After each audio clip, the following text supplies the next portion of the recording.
All right दोस्तों, तो आखिरकार आ गया है सोलो लेवलिंग का सेकंड लास्ट एपिसोड यानी एपिसोड नंबर 11। और इस एपिसोड में काफी कुछ धमाकेदार होने वाला है। अब अगर आपको याद हो, पिछले एपिसोड में जिन्वू को एक नया जॉब चेंज क्वेस्ट मिला था और वो शहर से काफी दूर एक रहस्यमय जगह पर पहुंचा था। वहां पहुंचते ही उससे पूछा जाता है, क्या तुम इस क्वेस्ट को एक्सेप्ट करना चाहते हो? अब वो खुद से सोचता है, अब तक मैं 2 ऐसे डंजन्स में जा चुका हूं जिनके लिए मुझे चाबी की जरूरत पड़ी थी, और ये तीसरा है जिसमें मैं अपनी मर्जी से दाखिल हो सकता हूं।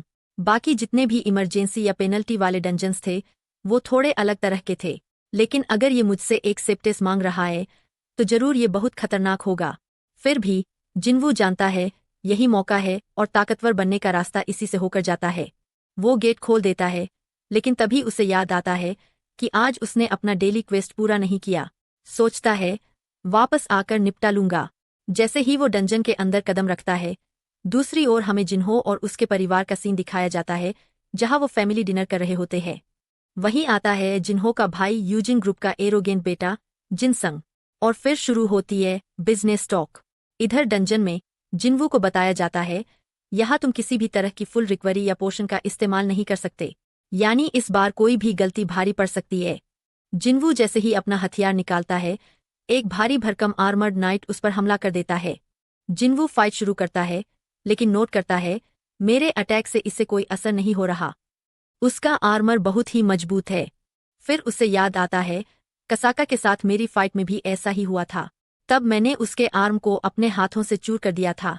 वो फौरन हथियार छोड़ता है और सीधे अपने हाथों से नाइट की गर्दन मरोड़ देता है और वो ढेर हो जाता है। लेकिन सस्पेंस खत्म नहीं होता और भी नाइट्स आ जाते हैं। अब प्रॉब्लम ये है कि जिन्वू हील नहीं कर सकता और डैमेज लगातार बढ़ रहा है, लेकिन वो हार नहीं मानता। दूसरी तरफ फैमिली डिनर में जिन्हो चुप बैठा होता है।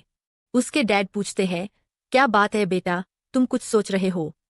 जिन्हो कहता है, कुछ खास नहीं, लेकिन अंदर से वो टेंशन में होता है, क्या मेरे भाई को पता चल गया है कि मैं क्या कर रहा हूं? जिनसंग कहता है, तुम सी रैंक गेट्स को खरीद कर अपनी पहचान बनाना चाहते हो, कोई बात नहीं, लेकिन मेरे रास्ते में मत आना। जिन्हो सोचता है, काश उसे पता होता कि मेरे पीछे कौन है, संग जिन्वू। वापस डंजन में अब जिन्वू को एक असैसिन टाइप बीस्ट दिखता है जो स्टेल्थ में अटैक करता है। साथ ही एक मेज भी आता है जो लाइट मैजिक से हमला करता है। यानी अब फाइट और मुश्किल होती जा रही है। हर बीस्ट की अपनी खास कमजोरी और अलग स्ट्रेटेजी है। जिन्वू समझ जाता है, अब सिर्फ ब्रूट फोर्स से नहीं, दिमाग से लड़ना पड़ेगा। उधर मिस्टर चोई जेजो आइलैंड पर एक मेगा रेड की तैयारी कर रहे होते हैं और उन्होंने कई टॉप हंटर्स को इकट्ठा किया है। सबसे खास हंटर चाय भी अब इस प्लान का हिस्सा है। डंजन में जिन्वू नाइट्स को हराते हराते थक चुका होता है, लेकिन हार नहीं मानता। थोड़ी राहत उसे तब मिलती है जब उसे कुछ स्पेशल आइटम्स मिलते हैं, जैसे कि इनविजिबल चेस्ट प्लेट और डैमेज रेसिस्टेंस गियर। अब वो एक विशाल गेट के पास आता है और जैसे ही उसे खोलता है, एक डरावना ऑरा बाहर आता है। लेकिन वो पीछे नहीं हटता, अंदर कदम रखता है। वहां जलती मशालें, एक सिंहासन और सामने खड़ा है एक बहुत ही खतरनाक नाइट। जिन्वू समझ जाता है, ये वही प्रेशर है जो मैंने डबल डंजन में महसूस किया था। और तब सामने आता है night commander Igris the blood red. और हाँ दोस्तों, इस लड़ाई के लिए कमर कस लो, क्योंकि इग्रिस बन चुका है सोलो लेवलिंग की सबसे प्रतीक्षित फाइट का हिस्सा। अब तक तो आप समझ ही गए होंगे कि ये बंदा जिन्वू से कहीं ज्यादा ताकतवर है और उसका वाइब ही इतना डेंजरस है कि दूर से ही डर लगने लगे। जैसे ही वो सामने आता है, बिना किसी देर किए सीधे जिन्वू पर धावा बोल देता है। जिन्वू कुछ अटैक झेलने के बाद ही समझ जाता है कि इसे सिर्फ ताकतवर कहना बहुत बड़ी बेइज्जती होगी। ये तो किसी और ही लेवल की चीज है। जिन्वू के वार इस पर असर ही नहीं कर पा रहे। उसका आर्मर गजब का है और वो खुद भी काफी तेज है। जिन्वू को धीरे धीरे समझ आने लगता है कि उसकी स्पीड तो शायद मैच कर ले, लेकिन पावर में वो बहुत पीछे है। आपको याद होगा कि कसाका को जिन्वू ने अपने नंगे हाथों से हराया था और पिछले नाइट्स को भी बिना हथियार के पछाड़ा था। इसीलिए वो अब भी अपने हथियार को नीचे रख देता है, क्योंकि उसे यकीन है कि उस आर्मर को यह हथियार तोड़ नहीं सकता। यहाँ हमें एक रॉयल जेस्चर भी देखने को मिलता है। एग्रेस भी अपनी तलवार फेंक देता है और कहता है, चलो अब हाथों से लड़ते हैं। बंदा स्टाइलिश भी है और बहादुर भी, लेकिन इसके बावजूद भी एग्रेस यहाँ जिन्वू पर भारी पड़ता है। इसी के बीच सीन कट होता है हंटर एसोसिएशन के हेड की तरफ, जो रात में भी काम कर रहे होते हैं। मिस्टर चॉय उन्हें अपडेट देते हैं कि सब कुछ तैयार है, और वे दोनों मिलकर जेजू आइलैंड रेड की कामयाबी के लिए एक दूसरे का शुक्रिया अदा करते हैं। मिस्टर चॉय बताते हैं कि ये तीसरा रेड है, लेकिन उनके लिए लड़ाई अभी खत्म नहीं हुई है। उधर एग्रेस जिन्वू को लगातार पीटे जा रहा होता है। वो इतना तेज है कि जिन्वू को समझ आता है ताकत तो नहीं बढ़ा सकता लेकिन स्पीड को जरूर दोगुना कर सकता है, और वो अपने डैश स्किल को लेवल 2 पर अपग्रेड कर देता है ताकि इग्रेस के आसपास घूम सके। धीरे धीरे वो इग्रेस तक पहुंचने लगता है, लेकिन फिर भी सीधा अटैक नहीं कर पाता। एक मौके पर वो तेजी से किक मारता है इग्रेस की गर्दन पर, जिससे वो कुछ सेकंड के लिए आउट हो जाता है, मगर जल्द ही होश में आकर फिर से गुस्से में हमला करता है। जब इग्रेस आखिरी जोरदार वार करता है तो जिन्वू सिंहासन के पास जा गिरता है, पूरी तरह थका हुआ और बुरी हालत में। उधर हमें उसकी माँ और बहन के सीन भी दिखाए जाते हैं।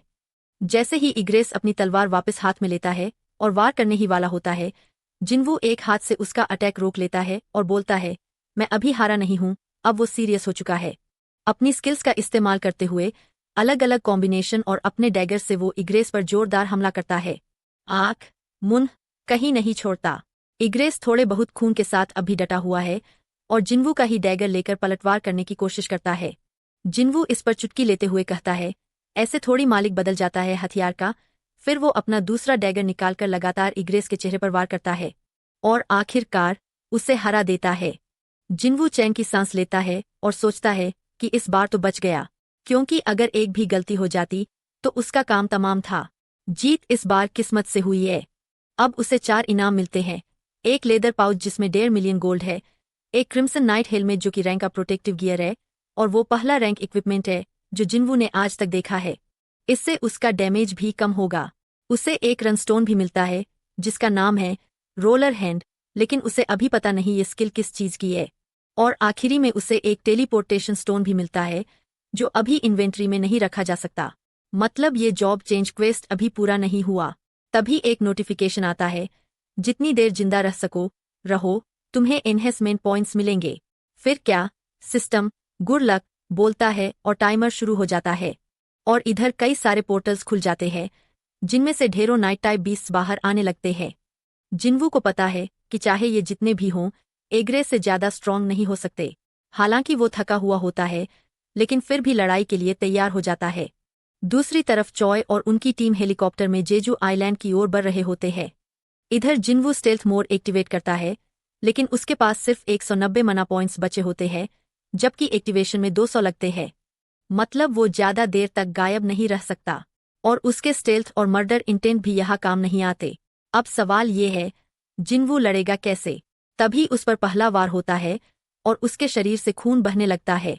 सिर्फ 5 मिनट हुए हैं लड़ाई को और दुश्मनों ने उसे चारों तरफ से घेर लिया है। वो जैसे ही टेलीपोर्टेशन स्टोन का इस्तेमाल करने की सोचता है, एक वार आता है और स्टोन उसके हाथ से गिर जाता है। अब हालत खराब है, थकान, चोट और स्टोन भी दूर गिर गया। क्या होगा आगे? कमेंट में जरूर बताओ। अगर ये वीडियो पसंद आई हो तो लाइक करना और बताना कि एपिसोड कैसा लगा। मिलते हैं अगली वीडियो में। तब तक के लिए गुड बाय।